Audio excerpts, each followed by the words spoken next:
Okay. Did Donald Trump lose the 2020 election? Let me ask you a question. Is it okay that big technology companies censored the Hunter Biden laptop story, which independent analysis have said cost Donald Trump millions of votes? Senator Vance, I'm going to ask you again.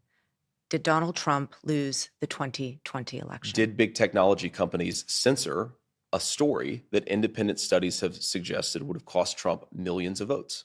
I think Senator that's the Vance, question. I'm going to ask you again. Did Donald Trump lose the 2020 And I've answered your election? question with another question. You answer my question and I'll answer yours. I have asked this question repeatedly. It is something that is very important for the American people to know.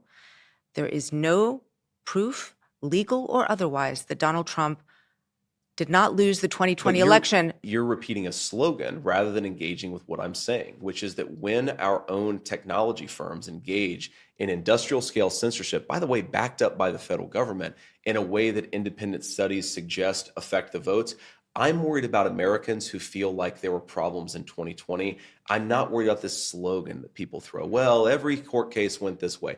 I'm talking about something very discrete, a problem of censorship in this country that I do think affected things in 2020, and more importantly, that led to Kamala Harris's governance, which has screwed this country up in a big way. Senator, would you have certified the election in 2020? Yes or no?